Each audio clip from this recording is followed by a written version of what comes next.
Buenos días, doctor, compañeros todos. Voy a exponer lo que es la Constitución Política del Perú de 1993, su capítulo 4, que es la función pública. La función pública trata desde el artículo 39 hasta el artículo 42. El artículo 39 estipula: todos los funcionarios y trabajadores públicos están al servicio de la nación.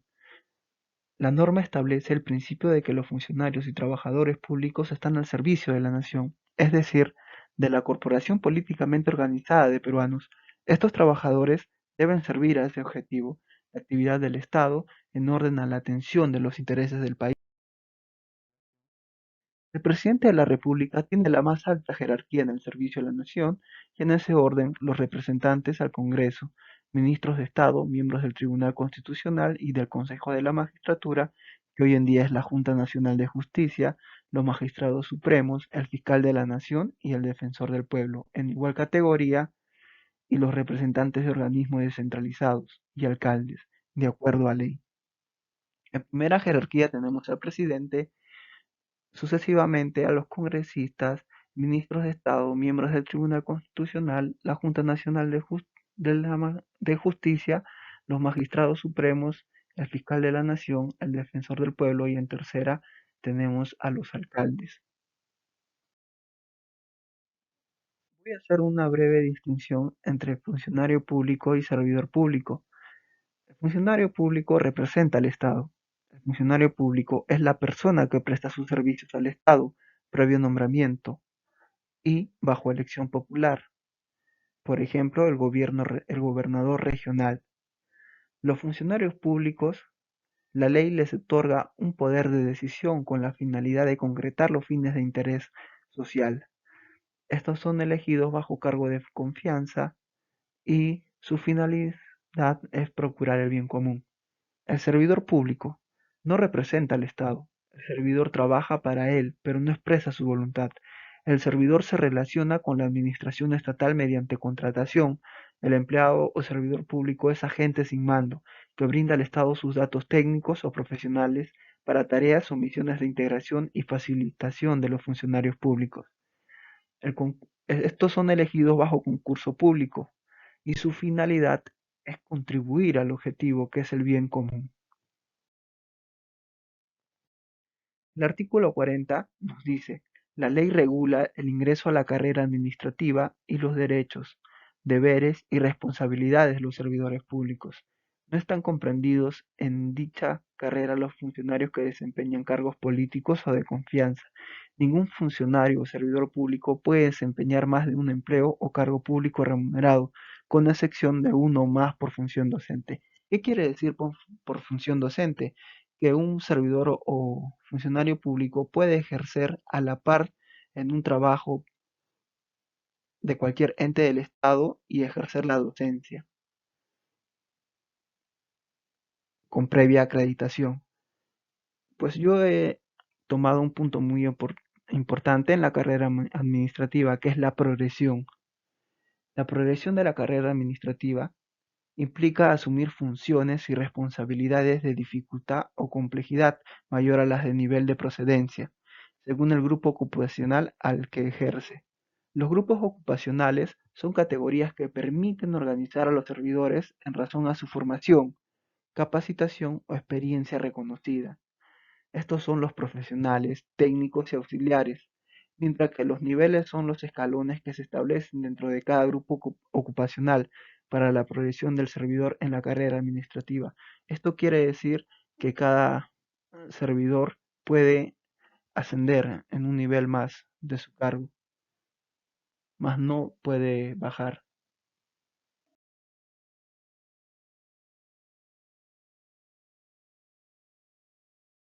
En la función pública los trabajadores de las empresas del Estado o de sociedades de economía mixta. Tal es el ejemplo de los trabajadores del Banco de la Nación, TV Perú, Instituto Nacional de Radio y Televisión del Perú, Empresa Nacional de Ferrocarriles del Perú, Fondo Nacional de Financiamiento de la Actividad Empresarial del Estado, Empresa Nacional de la Coca, Petroperú. El último párrafo nos dice: es obligatoria la publicación periódica en el Diario Oficial de los ingresos que por todo concepto perciben los altos funcionarios y otros servidores públicos que señala la ley en razón de sus cargos.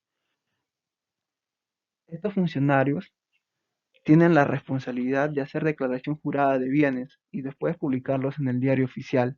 Si hay indicio de un posible enriquecimiento ilícito, el fiscal de la Nación presentará cargos al Poder Judicial. La pena será el doble en caso de delitos cometidos contra el patrimonio del Estado.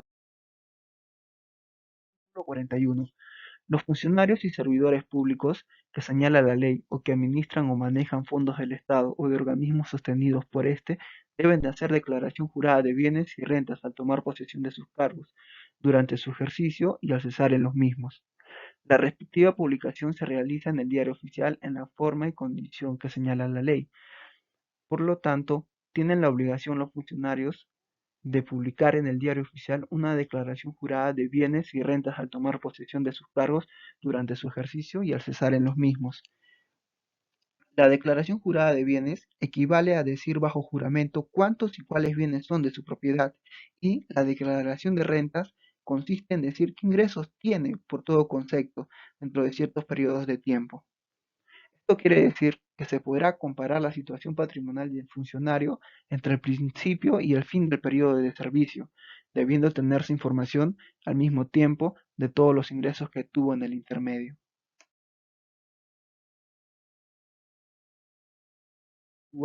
En su segundo párrafo nos dice que la respectiva publicación se realiza en el Diario Oficial en la forma y condiciones que señala la ley.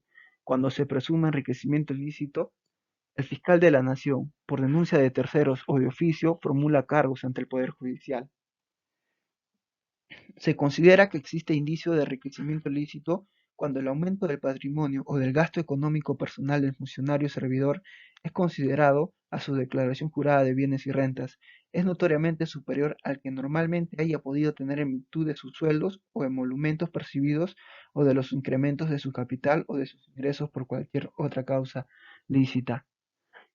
Este artículo para los servidores quedar impunemente se prestan a lo que es lavado de activos, lo que podemos ver, ¿no?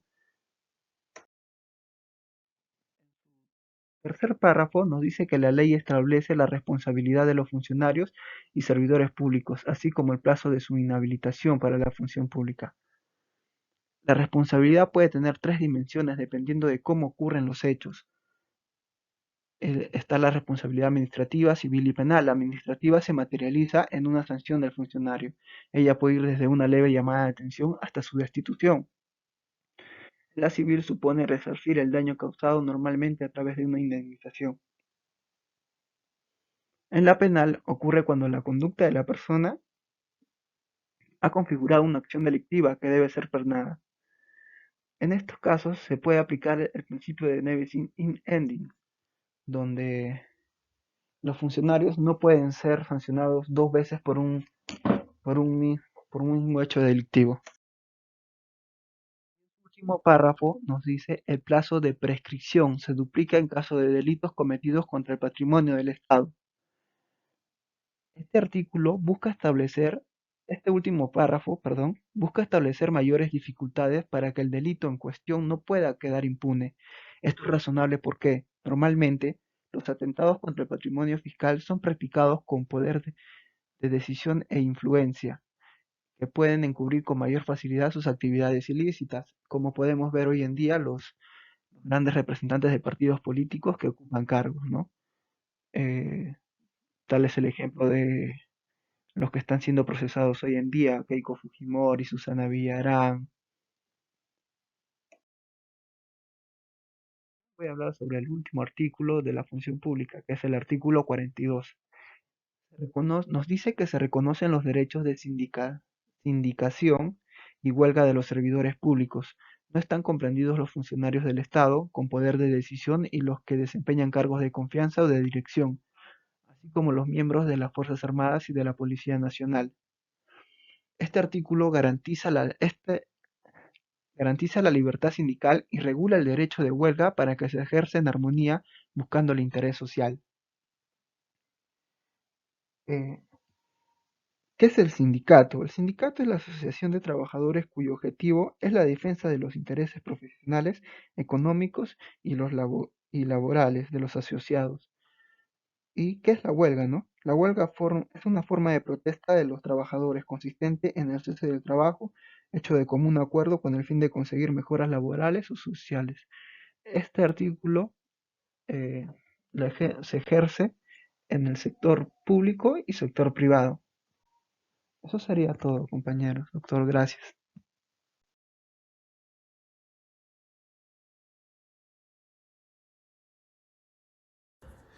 Doctor, compañeros todos, a continuación les voy a dar a conocer las conclusiones del trabajo de la función pública. La función pública es toda actividad, tiempo parcial o permanente, remunerada u honoraria, realizada por una persona en nombre o al servicio de las entidades de administración pública. Una característica de la función pública es la transparencia, dado que todos los actos de los funcionarios son accesibles al conocimiento de toda persona natural o jurídica, excepto los que son de seguridad nacional.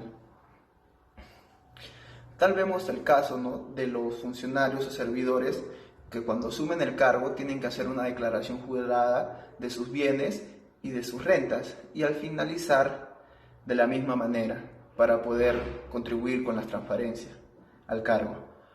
La segunda conclusión nos habla de la finalidad de la función pública. Una de la finalidad de la función pública es procurar a través de niveles de eficiencia que se realice el bien común, dado que es una actividad que se realiza para el interés colectivo.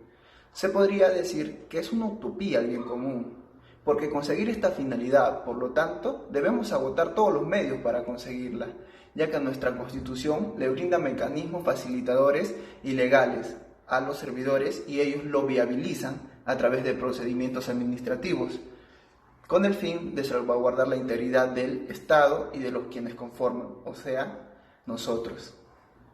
Y como tercera conclusión tenemos la responsabilidad administrativa. La responsabilidad administrativa es hoy en día mediática, porque se han visto casos donde los funcionarios y servidores se han visto envueltos en actos indisciplinarios e ilegales que perjudican al Estado. Por ende, los más afectados son los ciudadanos del país, tú, yo, él y ellas. Todos estos actos negativos por parte de los funcionarios y servidores repercuten negativamente contra el orden institucional y deteriora la imagen de las instituciones públicas del Estado.